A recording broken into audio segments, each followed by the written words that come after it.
Esteban Fognini, soy director médico de la Clínica Fognini, soy cirujano, y realmente es un gusto poder compartir con ustedes de parte de información, de parte de la Clínica Fognini y de Vitalia.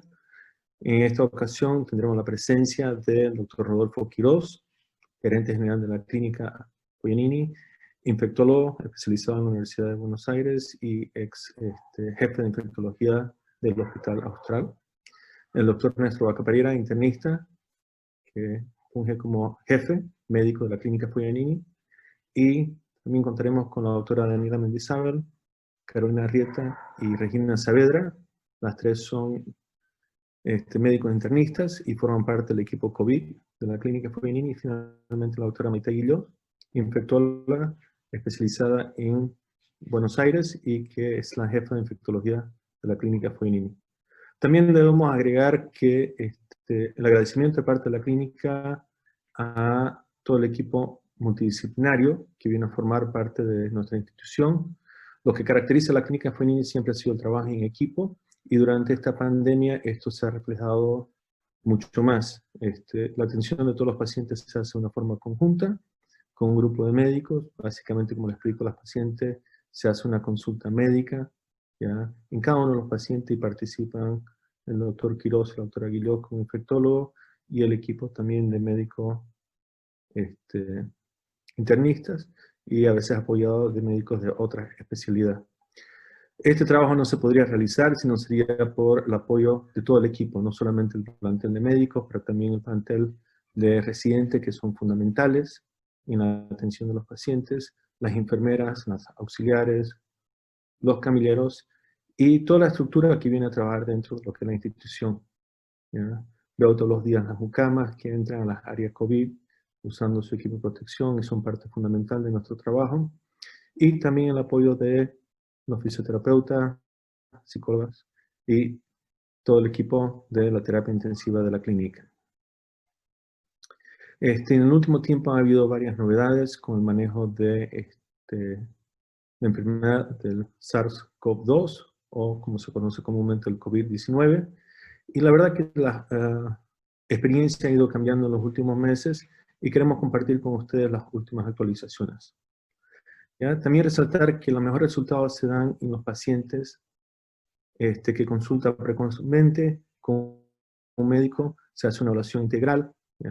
Incluyendo laboratorio, estudios de imágenes si fuera necesario, más importante también el examen físico de parte de un médico, y sabemos que los mejores resultados son gente que entra en tratamiento precoz, ¿ya? Y ese tratamiento muchas veces puede ser sin medicación, ¿ya? Y eso le va a explicar un poquito más mis colegas, y claramente evitar automedicarse. Con eso le cedo la palabra al doctor Rodolfo Quiroz. Bueno, muchas gracias, Esteban, por tus palabras. Bueno, como les comentaba Esteban, ha habido cambios importantes con respecto al manejo de los pacientes con COVID-19. Como todos conocen, hace bastante tiempo que en la clínica venimos remarcando la importancia de ser bastante criteriosos en el manejo de los recursos terapéuticos, sobre todo los tratamientos antimicrobianos dirigidos al manejo de pacientes con COVID, o los antivirales dirigidos al manejo de pacientes con COVID. Y las novedades que hay es que algunos medicamentos han sido retirados en forma definitiva del manejo de este tipo de pacientes. Entre ellos está la hidroxicloroquina, que a inicios de la pandemia, por un estudio francés, había una evidencia indirecta de que podía ser efectiva y aún si se asociaba con acitromicina. Ese era un estudio mal diseñado, con muchas deficiencias metodológicas, y que era bastante cuestionable para decidir utilizar o no hidroxicloroquina. Finalmente, estudios ya bien diseñados, como el estudio Recovery, que es un estudio inglés multicéntrico, que incorporó 1.542 pacientes tratados con hidroxicloroquina con o sin acitromicina, y 3.100 pacientes con cuidado estándar demostraron que la hidroxicloroquina no presenta ningún beneficio en el manejo del paciente con COVID-19. Por lo tanto, la Organización Mundial de la Salud, a través del proyecto Solidaridad, es un proyecto que está en curso y que, por suerte, Bolivia va a participar de este proyecto y la clínica Foglianini también, retiró definitivamente la hidroxicloroquina y la cloroquina de sus ramas. Y por otro lado, la FDA, que es la agencia reguladora de aprobación y uso de medicamentos en Estados Unidos, también retiró el uso de hidroxicloroquina y cloroquina de los Estados Unidos porque se había emitido en su momento un uso de emergencia. Con respecto a otra droga que fue la ivermectina, la ivermectina ha sido utilizada para el manejo de pacientes con COVID, pero con bases farmacocinéticas, o sea, la cantidad de droga que alcanza los tejidos es insuficiente para poder alcanzar los niveles terapéuticos que se han demostrado en los cultivos de células vivas con el virus SARS-CoV-2. Por lo tanto, por más que uno incremente la dosis de ivermectina, los niveles terapéuticos no se alcanzan, por lo tanto es poco probable que la ivermectina pueda ser una droga útil y la Organización Panamericana de la Salud ha recomendado no utilizar ivermectina para el manejo de pacientes COVID-19. Por último, en la clínica durante un tiempo estuvimos utilizando lopinavir-ritonavir, que es un antiviral utilizado para el manejo de los pacientes con HIV y que por las características terapéuticas había alguna plausibilidad de que pudiera ser efectivo para el manejo de los pacientes con COVID-19. Sin embargo, el estudio Recovery, que evaluaba la rama con lopinavir-ritonavir, no encontró ninguna diferencia en el uso de esta droga en el resultado terapéutico de los pacientes tratados con lopinavir-ritonavir versus el cuidado estándar, por lo que la rama lopinavir-ritonavir de este estudio multicéntrico ha sido discontinuada y este estudio está evaluando en estos momentos solo el uso de corticoides, que ahora vamos a hablar, el uso de tocilizumab y el uso de plasma de convaleciente. Por otro lado, el estudio Solidaridad, que evaluaba también dos ramas con lopinavir-ritonavir, ha discontinuado el uso de lopinavir-ritonavir en su protocolo multicéntrico y multinacional, y hoy solamente se están evaluando una rama con remdesivir, con interferón, combinados o en forma separada, y el cuidado estándar de los pacientes.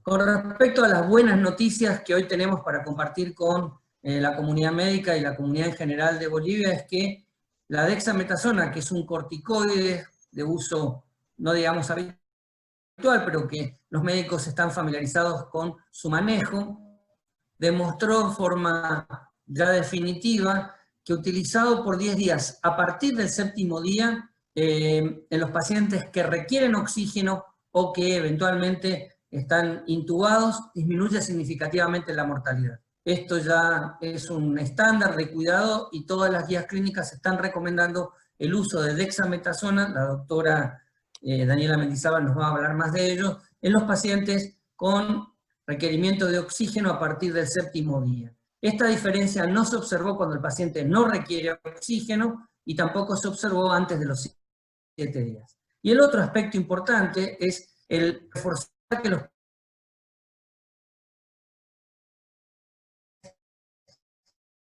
boca abajo, con la cabeza girada hacia una posición, para mejorar la perfusión pulmonar. Los estudios demuestran que los pacientes que están en esa posición requieren significativamente menos oxígeno que aquellos que se encuentran acostados boca arriba, y por otro lado mejora la perfusión pulmonar, favoreciendo el efecto de las otras medicaciones, como el caso de la dexametasona, para favorecer la recuperación de los pacientes. De eso nos va a hablar la doctora Carolina Arrieta. Bien, entonces, ¿cuál sería el impacto de estas nuevas estrategias? El más importante de todo es disminuir la necesidad de que los pacientes que están en piso, internados con oxigenoterapia, requieran terapia intensiva. Y esto es una reducción de aproximadamente el 66% de los pacientes. También reduce en un 25% la necesidad de ventilación mecánica, esto para los pacientes que puedan estar en terapia intensiva. Se acorta el promedio de internación en aproximadamente 4 días, y solo requieren internación los pacientes con hipoxemia a partir del 7º día posterior al inicio de los síntomas, porque antes del 7º día en pacientes que no están hipoxémicos no hay ningún recurso terapéutico al momento que cambie la evolución de la enfermedad.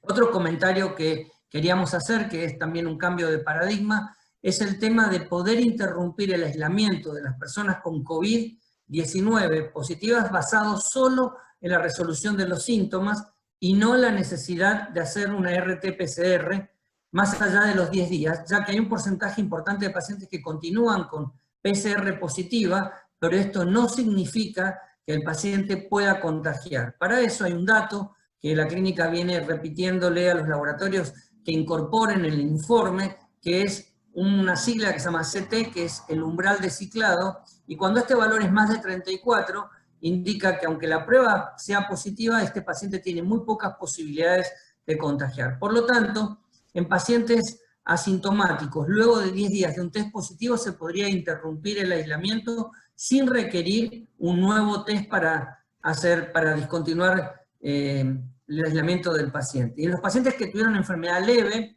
luego de 10 días de inicio de los síntomas, con 3 días de ausencia de fiebre y con mejora de los síntomas respiratorios, ya uno podría interrumpir el aislamiento. En los pacientes con enfermedad moderada o grave, esto se podría interrumpir a partir de los 28 días del inicio de los síntomas.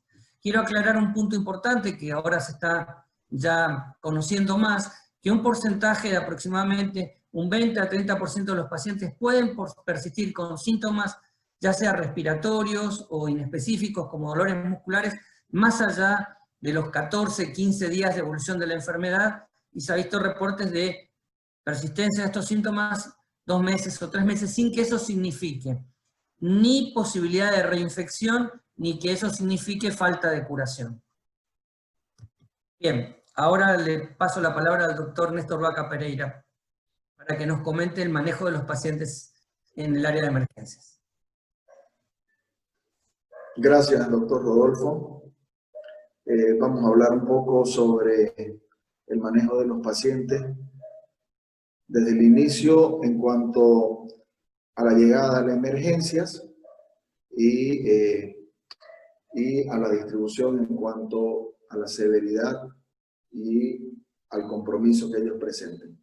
Quería hablar un poco de los síntomas iniciales, ya con los que pueden eventualmente llegar los pacientes. Son cansancio, debilidad muscular, como está ahí detallado, fiebre, tos seca, dolor de garganta, obviamente en una fase un poco más avanzada, dificultad respiratoria y alteración del olfato y del gusto.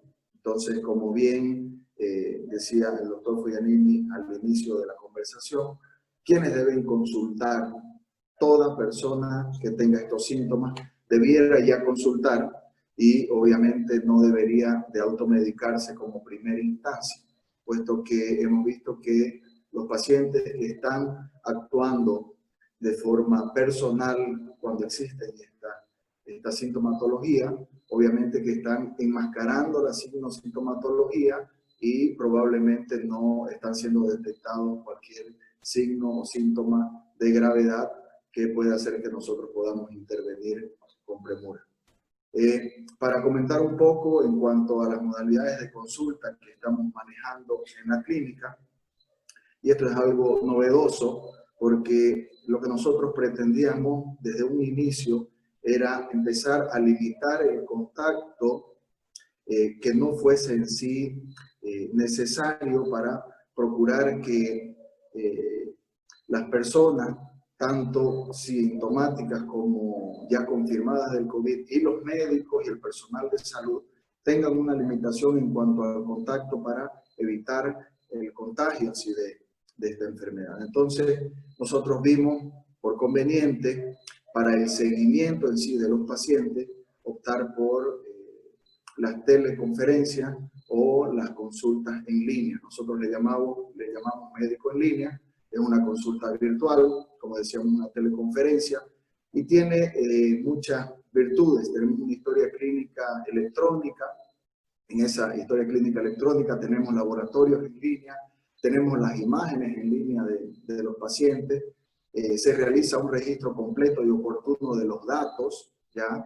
Y obviamente como limitante es que no se realiza un examen físico directo. Es por eso que nosotros, cuando realizamos esta consulta virtual, cuando el paciente visita por primera vez y presencia esta consulta, nosotros, si vemos algún signo que nos llame la atención o si detectamos algo enviamos al paciente a la clínica por la emergencia, como ahora bien voy a detallar, para que se pueda hacer el examen físico correspondiente y la evaluación minuciosa del caso. Es muy importante destacar que Médico en Línea está básicamente hecho para que los pacientes puedan tener una orientación útil ya al momento de la decisión en cuanto a la medicación, ya desaconsejar de forma drástica el tema de la automedicación y obviamente todo lo que son pedidos de laboratorio, online e imágenes también se puede realizar. En cuanto a la consulta presencial, que era lo que hablaba hace un momento, nosotros cuando tenemos ese primer contacto eventual con el paciente sospechoso o confirmado, lo enviamos por el área de emergencias. Hacer mucho hincapié de que nosotros en la clínica contamos con un servicio de triaje y obviamente en el triaje nosotros determinamos la gravedad del paciente. Entonces el paciente, de acuerdo a dicho triaje, es enviado o bien al área de emergencias o al área de urgencia. También comentar que tenemos un área de consultorios, ¿ya? Y obviamente en ese lugar se puede realizar un examen físico minucioso, se puede controlar la saturación de oxígeno del paciente, se pueden ocultar los pulmones, ¿no? Y muy importante de que el personal de salud que asiste a los pacientes va a contar con equipos de protección personal en el contexto de la atención de un paciente. ¿Por qué hacemos notar esto? Porque muchas personas están evitando ir a la clínica por el miedo de contagiarse o por el miedo de estar en contacto con más personas. Entonces nosotros tenemos estas áreas muy bien resguardadas y obviamente los profesionales que se protegen con los equipos de protección personal necesarios. ¿Ya? Algo muy importante a la hora del seguimiento y a la hora de la toma de decisiones en cuanto, por ejemplo, a las consultas online que nosotros hemos estado asistiendo, es que las familias y los pacientes que están con síntomas sospechosos o ya cuadros positivos confirmados de COVID cuenten con un oxímetro de pulso en el domicilio. Esto obviamente nos va a aclarar un poco más las siguientes disertaciones, pero es muy importante porque obviamente nosotros vamos viendo que por debajo de una saturación de 95, 94, ya son signos que uno tuviese que estar alerta ante cualquier cambio y obviamente empezar a diferenciar entre lo que es una disminución de la saturación a una simple sensación de cansancio que es propia de la enfermedad. Y voy a presentar 3 escenarios que son ante los cuales nosotros nos encontramos casi permanentemente en contacto en el área de emergencia y cómo es el proceder en cuanto a cada caso. El escenario 1, se lo quiso esquematizar así, es un paciente sintomático con sospecha de COVID-19, pero sin factores de riesgo. Esto implica que es un paciente menor de 60 años, sin comorbilidades. ¿A qué se atribuye eso? Es un paciente que no tiene hipertensión arterial, que no es diabético, que no tiene ninguna enfermedad cardiovascular, no tiene ninguna enfermedad pulmonar de base, no es obeso, ¿ok? Y este paciente a la vez no tiene un compromiso respiratorio. La frecuencia respiratoria es menor de 30 por minuto, la saturación de oxígeno al aire ambiental es mayor o igual a 93. Entonces, ¿cómo procedemos en ese caso? Se toma una muestra, obviamente, para COVID-19 a través de un hisopado oro nasofaríngeo, ¿ya? Y se solicitan laboratorios. Estamos solicitando hemogramas, glucemia, urea, creatinina, ferritina, dímero D y deshidrogenasa láctica, ¿ya? Para basar y empezar a estratificar el tema de pronóstico de la situación actual. No solicitamos tomografía en estos casos, ¿ya? Y ante dicha situación y el paciente no tener ningún signo de compromiso respiratorio, el paciente, quiero decir, es derivado al médico en línea con recomendaciones domiciliarias y pautas de alarma. Si al paciente le faltase el aire, si el paciente tuviese fiebre en forma continua, ¿no? Si el paciente empezase a presentar alguna alteración en cuanto al estado de conciencia, le aconsejamos volver inmediatamente al área de emergencia. Importante determinar los días de los síntomas, justamente lo que hablaba el doctor Rodolfo, entre el día 7 al día 12, hay fiebre, no hay fiebre, ¿por qué? Porque tenemos que poner mucho hincapié en cuanto al día para ver y determinar si el paciente va a requerir de la medicación que se va a detallar a continuación. El escenario número 2 son pacientes sintomáticos con sospecha de COVID y con factores de riesgo. El anterior no tenía factores de riesgo, este sí tiene factores de riesgo. Este puede ser un paciente mayor de 60 años, no necesariamente todo lo que acabamos de decir hace un momento, pero o ser hipertenso o diabético o con enfermedad cardiovascular o pulmonar o simplemente un paciente con obesidad, un índice de masa mayor de 30, que pueda tener algún compromiso inmunológico, pacientes trasplantados o con enfermedad renal crónica en diálisis, pero que no tenga compromiso respiratorio, es decir, que tenga las mismas características del paciente descrito hace un momento. ¿Qué acciones tomamos en esta situación? Se toma la muestra para COVID a través del hisopado, se solicita en los mismos laboratorios y en este caso sí realizamos tomografía. ¿Ok? En base al resultado de la tomografía, en base al resultado de los análisis, se decidirá la internación o no. Importante, nuevamente, tomar en cuenta los días de evolución a partir del inicio de los síntomas. Ojo, en el día 7 al día 9, justamente por lo que comentábamos hace un momento, y tener en cuenta siempre los cuadros precoces, ya que puede obviamente desencadenarse antes de estos días y no hacerlo de forma sistemática y teórica, siempre basado en la clínica y en el cuadro actual del paciente.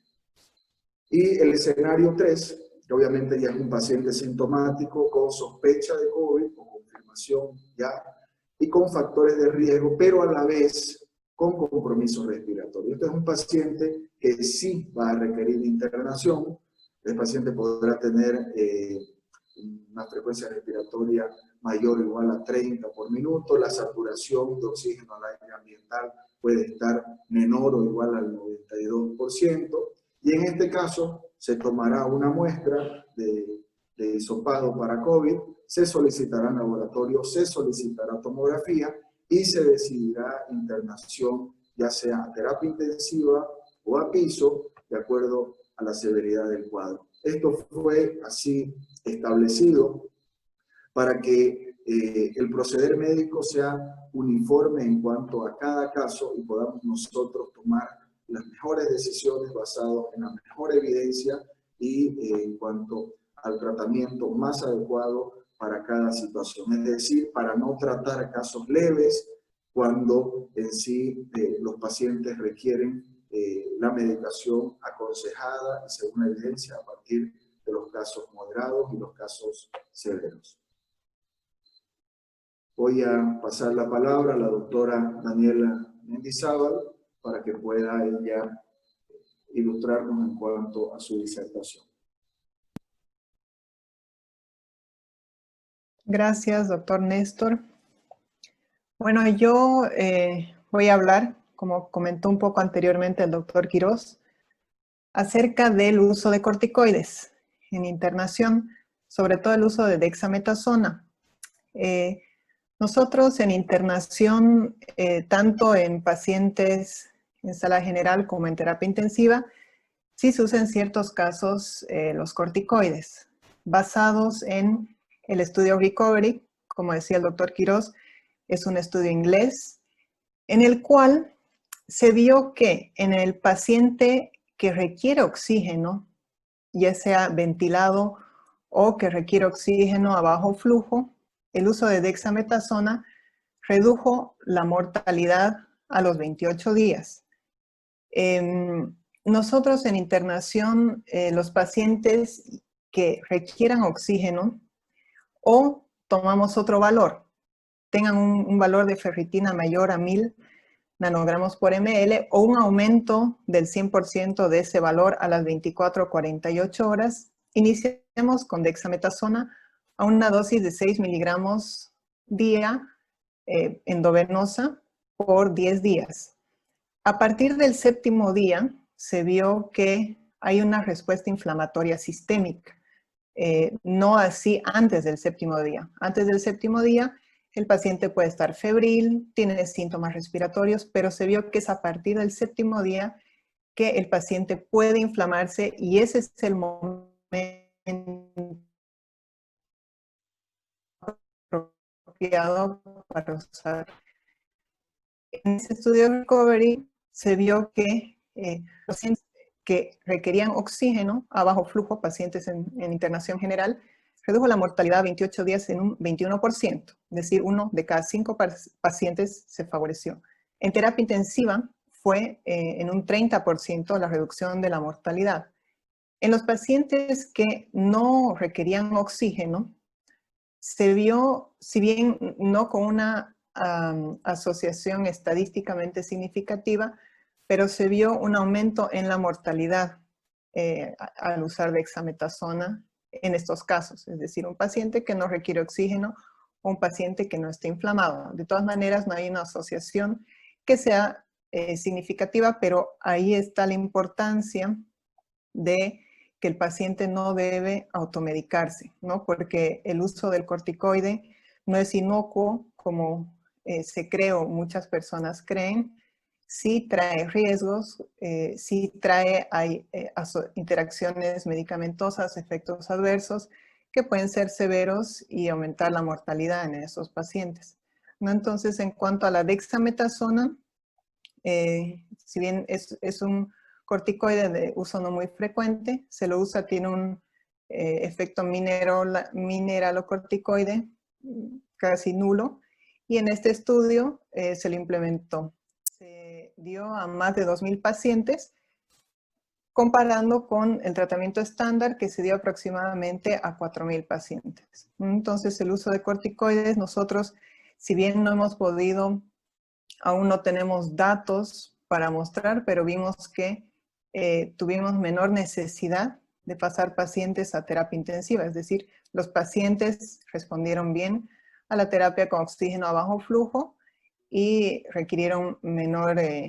ventilación mecánica, y los días de internación también se redujeron. Así que la dexametasona se la está usando, la estamos usando aproximadamente a fines de junio, que es cuando el estudio Recovery sacó sus datos, si bien es un estudio que aún no está publicado, pero es un reporte preliminar, ¿no? Que lo saca a fines de junio, y es a partir de entonces que nosotros implementamos y hemos tenido buenos resultados.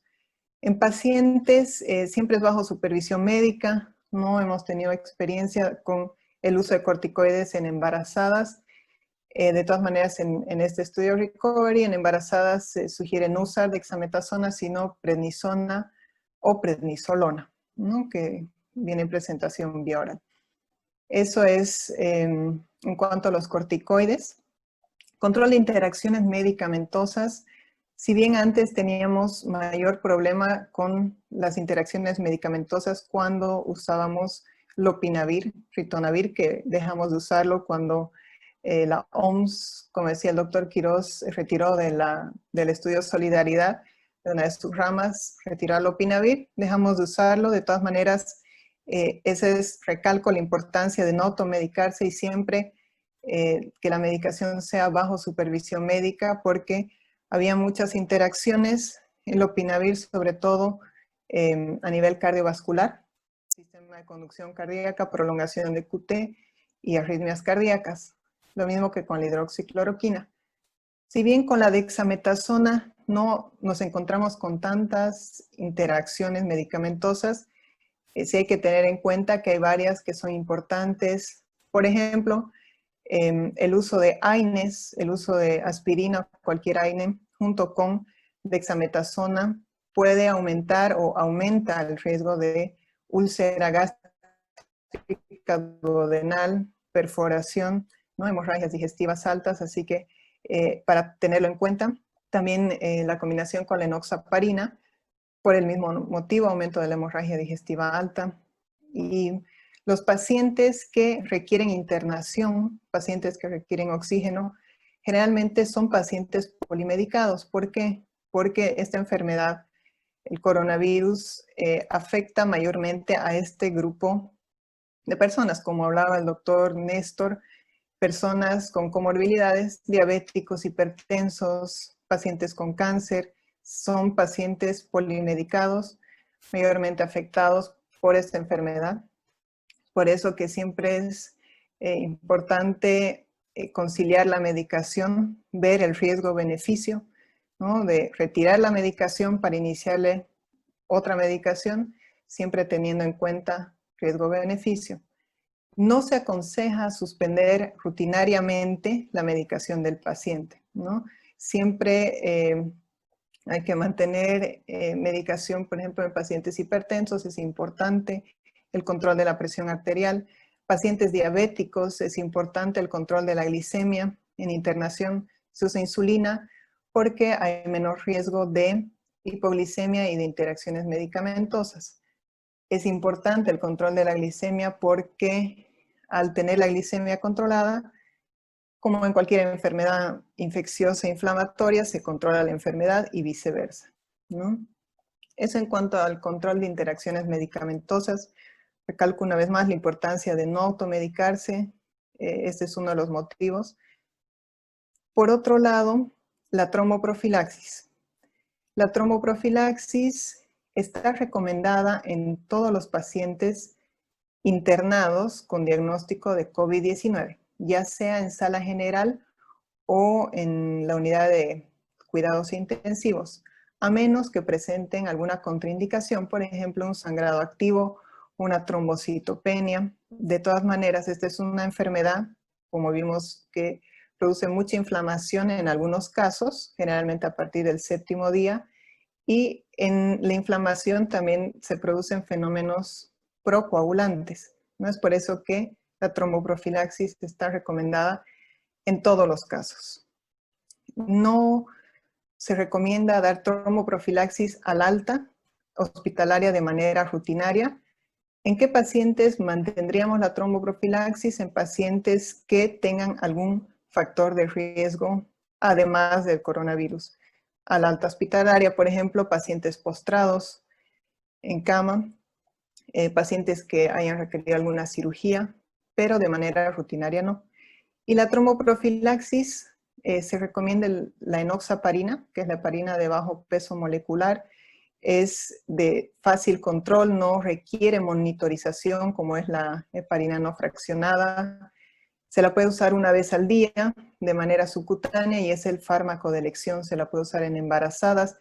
Tiene pocas interacciones medicamentosas comparando con los nuevos anticoagulantes orales, como por ejemplo el rivaroxaban o con la warfarina. Entonces la enoxaparina es el fármaco de elección. ¿Y en qué dosis?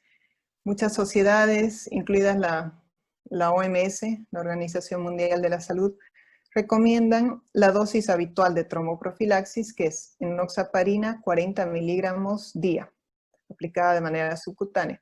Se ajusta la dosis en un paciente que tiene un clearance de creatinina menor a 30 ml por minuto, se debe reducir la dosis a la mitad, es decir, 20 miligramos subcutáneo día.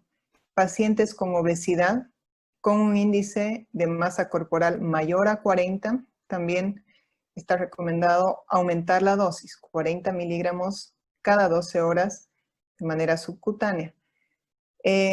Esto está bien definido en pacientes con neumonía leve a moderada, que son los pacientes que están con requerimiento de oxígeno, a bajo flujo o sin requerimiento de oxígeno, internados en piso o en sala general. En la unidad de terapia intensiva hay controversia en estos pacientes porque son pacientes que tienen una enfermedad grave, son pacientes críticos, están ventilados. Entonces aún no hay un consenso. Hay distintos centros alrededor del mundo que usan una dosis que se llama la tromboprofilaxis intermedia, que en lugar de usar 40 miligramos día, duplican la dosis a 40 miligramos cada 12 horas. ¿no? La tromboprofilaxis intermedia, que varía según cada institución. De todas maneras, la anticoagulación plena, dosis plena, que sería enoxaparina 1 miligramo kilogramo peso cada 12 horas, no está recomendado en ningún caso, a menos que el paciente tenga alguna enfermedad que requiera una anticoagulación. Por ejemplo, un paciente que tenga una fibrilación auricular o que desarrolle una enfermedad tromboembólica venosa, un tromboembolismo pulmonar, una trombosis venosa profunda, ahí sí tiene una indicación de anticoagulación plena. Pero solo por tener la enfermedad, por estar cursando coronavirus, no está recomendada, ninguna sociedad la recomienda usar anticoagulación en estos casos. Tampoco está recomendado guiar la dosis de enoxaparina en función del dímero D.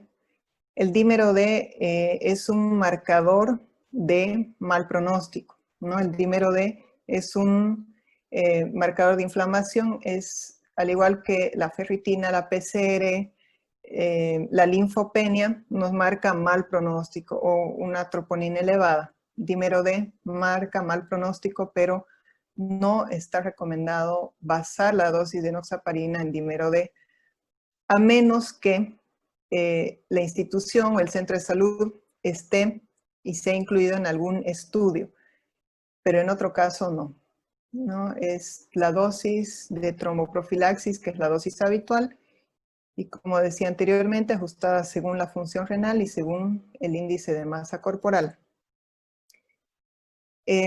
Los pacientes que están en unidad de terapia intensiva tienen mayor riesgo de desarrollar un tromboembolismo pulmonar, una trombosis venosa profunda. En estos casos, uno puede anticoagular al paciente incluso en sala general. Si hemos tenido casos, es menor, el riesgo es menor en un paciente con enfermedad leve o moderada. De todas maneras, si uno sospecha porque el paciente tiene un deterioro en la función respiratoria, por ejemplo, sí uno puede iniciar la anticoagulación a dosis plena, pero siempre eso es hasta descartar que tenga la enfermedad tromboembólica venosa. Una vez que se descarta, se vuelve a la dosis de tromboprofilaxis, ¿no? Y es solamente durante la internación, ¿no? Es importante, si bien la tromboprofilaxis no previene al 100% la enfermedad tromboembólica, sí reduce la incidencia y es parte del tratamiento que usamos en internación, ¿no? Tanto la base de nuestro tratamiento en internación en sala general es tromboprofilaxis a todos los pacientes y corticoides, dexametasona en el caso que sea necesario, ¿no? Paciente con oxígeno o cuando tenga una ferritina mayor a 1000. Eso es básicamente el manejo que nosotros hacemos en internación, y en algún momento vamos a procesar datos y vamos a poder realmente saber cuánto fue la reducción de la mortalidad de nuestros pacientes, cuánto fue la reducción de los días de internación, ¿no? Comparado previamente, el manejo que hacíamos previamente. Ahora la dejo a la doctora Carolina Arrieta.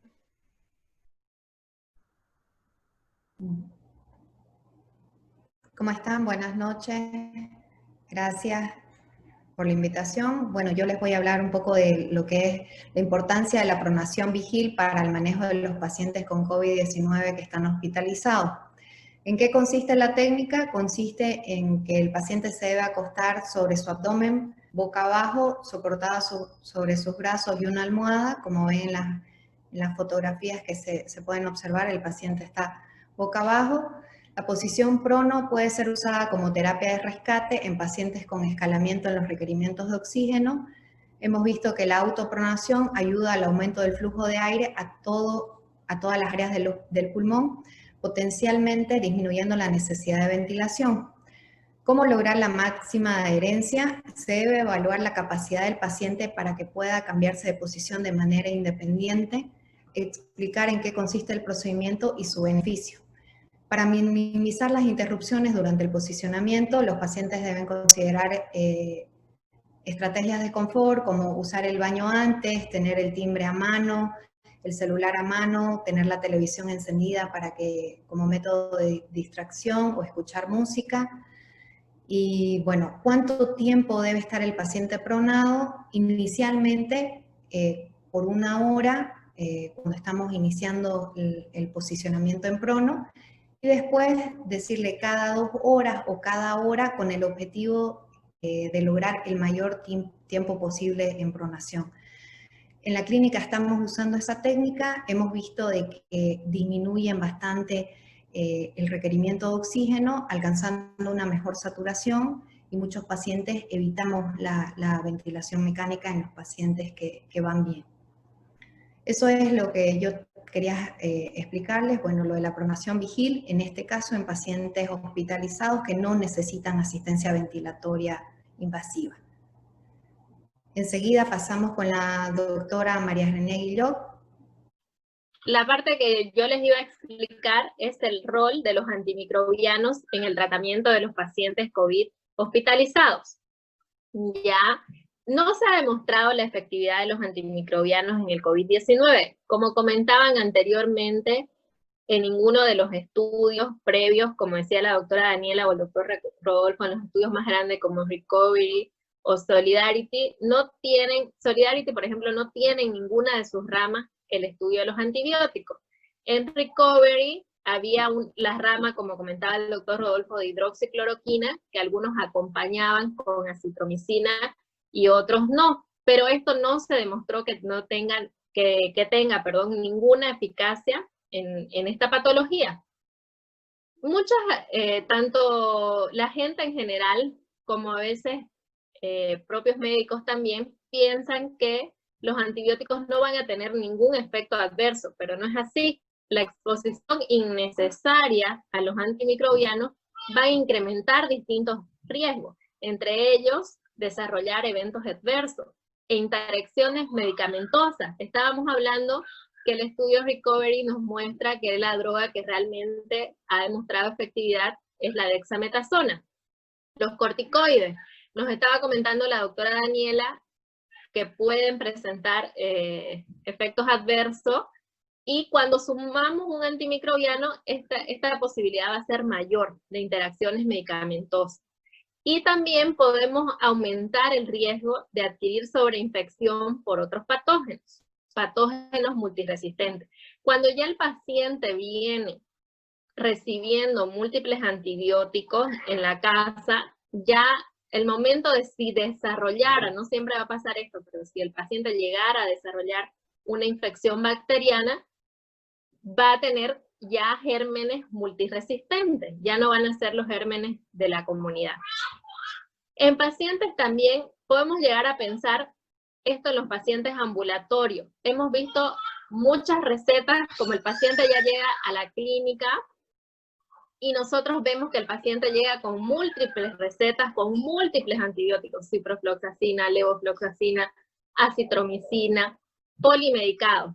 Entonces, ya nosotros no utilizamos ningún antibiótico en la internación, y es importante aclarar que estos pacientes sí hacen un cuadro viral, en el sentido de que pueden presentar fiebre tranquilamente, pero es parte del cuadro viral, y posterior a eso, parte de la inflamación también puede producir fiebre, la misma enfermedad.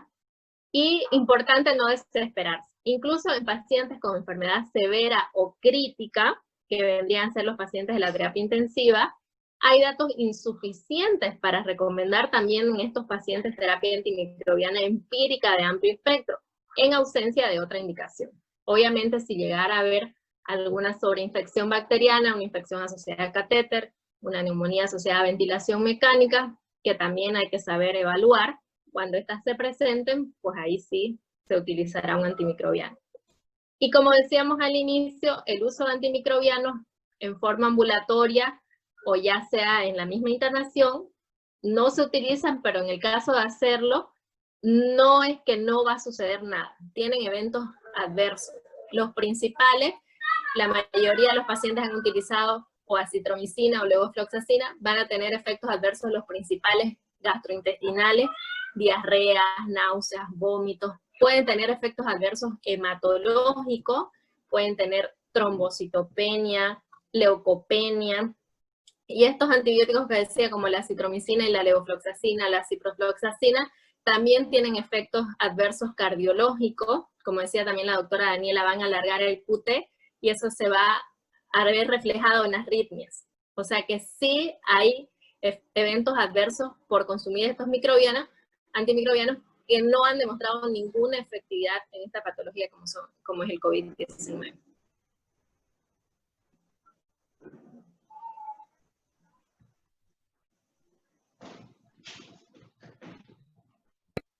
Regina.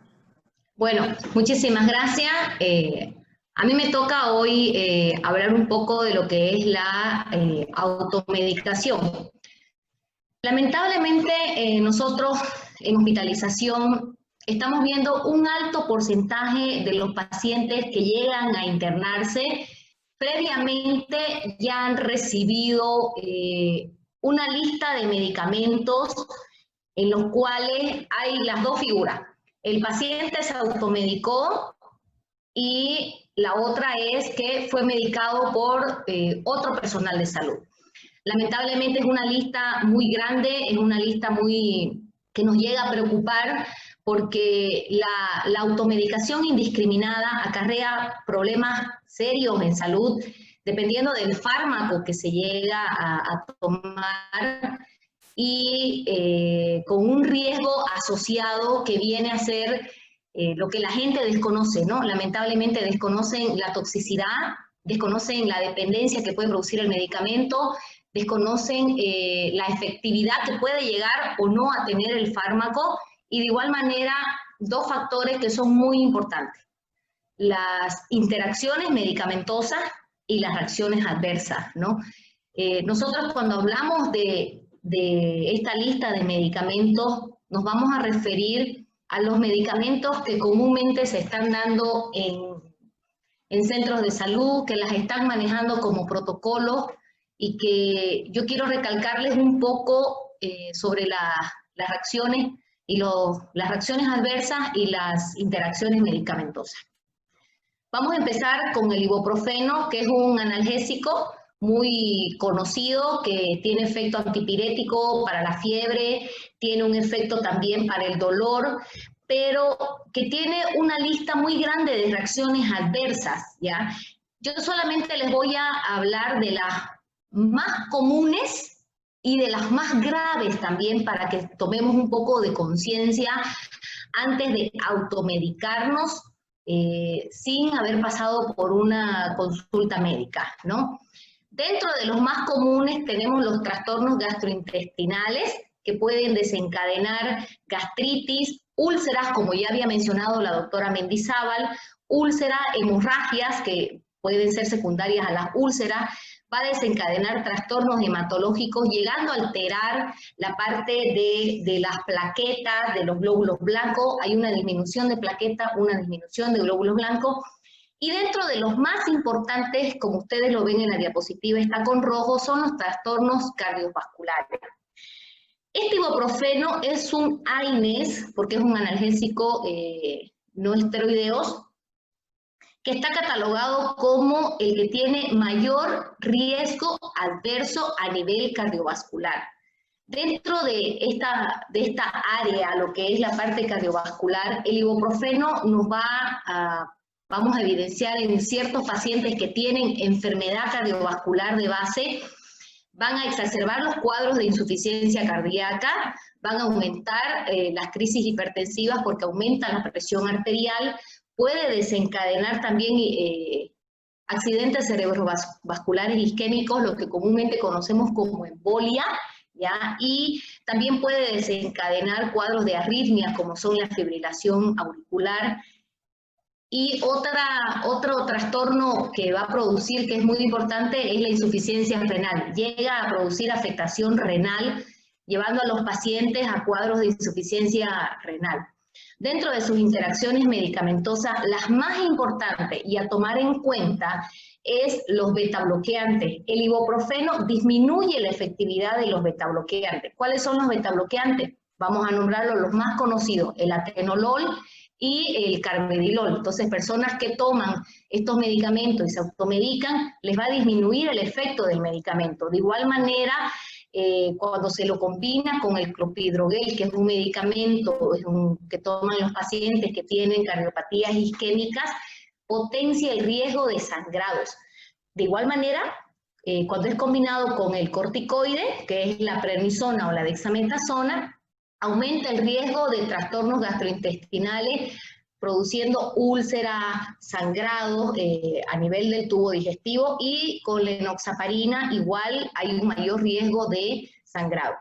Cuando nosotros hablamos del corticoide, el corticoide va a tener sus efectos adversos a corto y a largo plazo, o sea, no nos podemos confiar en que solamente voy a tomar unos días y luego se me va a pasar. Dentro de la principal reacción adversa que vamos a tener en el corticoide están las hiperglucemias. De igual manera están los trastornos cardiovasculares.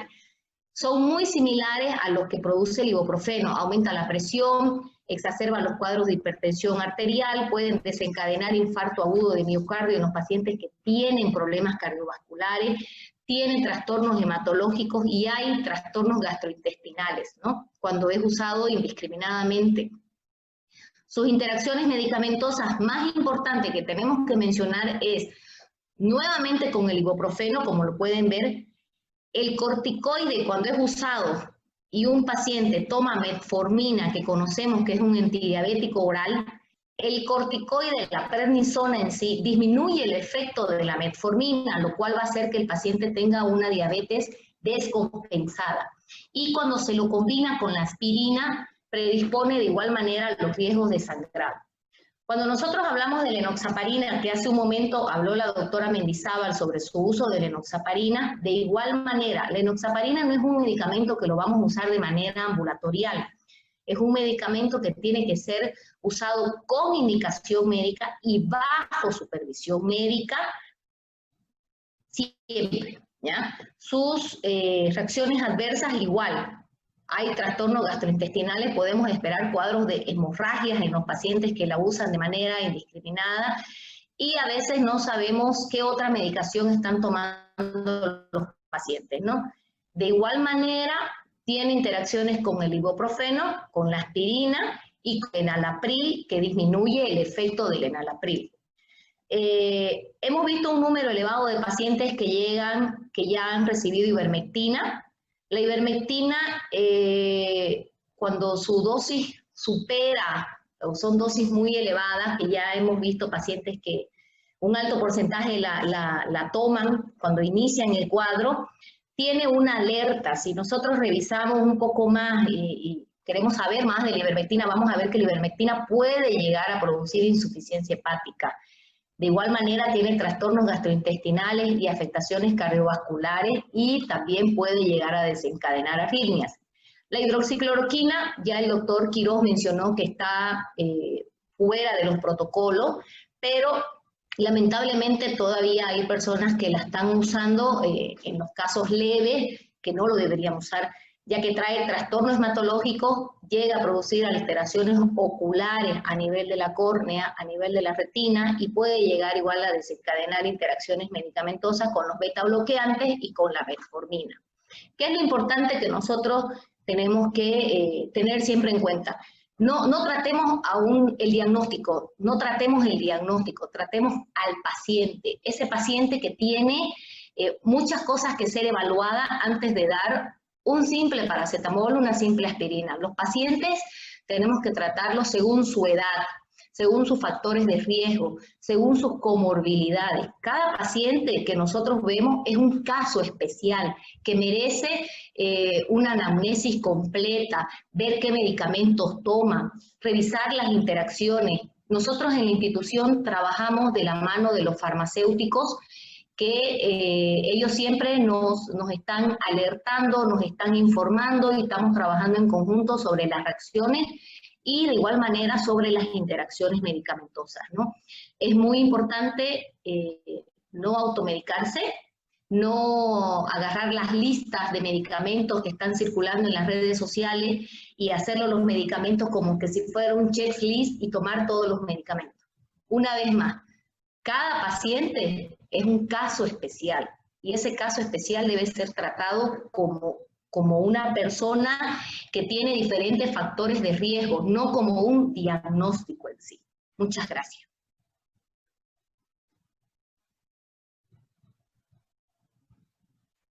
Muy bien. Te Muchas dejo gracias. para que cierres. Perfecto, doctor Quiroz. Muchas gracias por todas las presentaciones. Entonces, para ponerlo en un resumen, comencemos con algunos principios. La enfermedad del SARS-CoV-2 o COVID-19 o coronavirus, ya que lleva esos tres nombres dependiendo bajo qué contexto, es la misma enfermedad, es una enfermedad respiratoria, básicamente una gripe, y una gripe que puede ser desde leve a severa. Lo más importante es que cuando la persona presenta manifestaciones o molestias, debe acudir a un médico y, como bien explicó el doctor Vaca Pereira, se diferencia dependiendo de la edad y comorbidades o complicaciones que tiene el paciente o enfermedades preexistentes para diferenciar si son pacientes de riesgo alto, moderado o severo. Y la necesidad de hacer estudios complementarios. Podemos hablar de la experiencia en la clínica Fognini. La gran mayoría de los pacientes con este diagnóstico han sido manejados de forma ambulatoria, que implica desde su casa, con el aislamiento apropiado y comunicándose con el médico a través del sistema o el portal virtual que tiene la clínica Italia para dar la atención a los pacientes. Un número mucho más pequeño, aproximadamente 10% de esos, son pacientes que tienen que ser hospitalizados. Al inicio de todo esto, la hospitalización era de aproximadamente una semana a 10 días. Hoy en día hemos acortado la hospitalización y se ha ido modificando la medicación que recibe el paciente basado en la última evidencia. Y lo único que ha demostrado ser realmente efectivo es el uso de la dexametasona, pero únicamente en pacientes que reciben oxígeno o que están en la terapia intensiva bajo ventilación mecánica. Y la pronación, que es asumir la posición boca abajo. A mí me enseñaron cuando estaba en la facultad, todo medicamento tiene efectos, pero también tiene efectos colaterales. Entonces, como muy bien dijo la doctora Saavedra, cada paciente es un individuo. Van circulando distintas recetas por distintos chats de WhatsApp o redes sociales, y también la Cooperativa Rural de Electricidad está pasando un listado de medicamentos firmado por un médico local. Esto no es una receta de cocina. Cada persona es un individuo, cada persona tiene indicaciones, ¿ya? Y contraindicaciones para distintos medicamentos dependiendo de su edad y las condiciones médicas y los medicamentos que está tomando. Lo que hemos visto es que los pacientes que vienen ya medicados de este caso tienden a llegar con una condición mucho más complicada, mientras que los pacientes que vienen de forma precoz y se los maneja de forma ambulatoria, tienden a resolver mucho más rápidamente su patología o su enfermedad.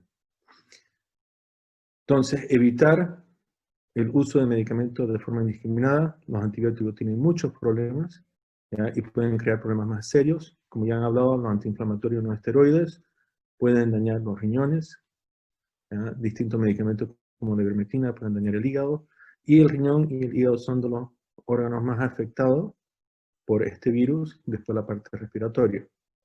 Entonces no hay para qué aumentar más daño, ¿ya? a estos órganos. Para poner en paréntesis, lo mismo que con dengue. Todo el mundo sabe que no se toman antiinflamatorios en el dengue, ¿ya? Se toma paracetamol. Lo mismo sería en esta enfermedad. Entonces, con eso quiero ir concluyendo. Le agradezco su atención, agradezco la participación del doctor Quiroz, su iniciativa, el doctor Vaca Pereira, la doctora Arrieta, la doctora Mendizábal, doctora Saavedra y doctora Guilló. Y de nuevo agradecer a todo el personal de la clínica por todos los esfuerzos que hace, ¿ya? En son de nuestros pacientes, ¿no?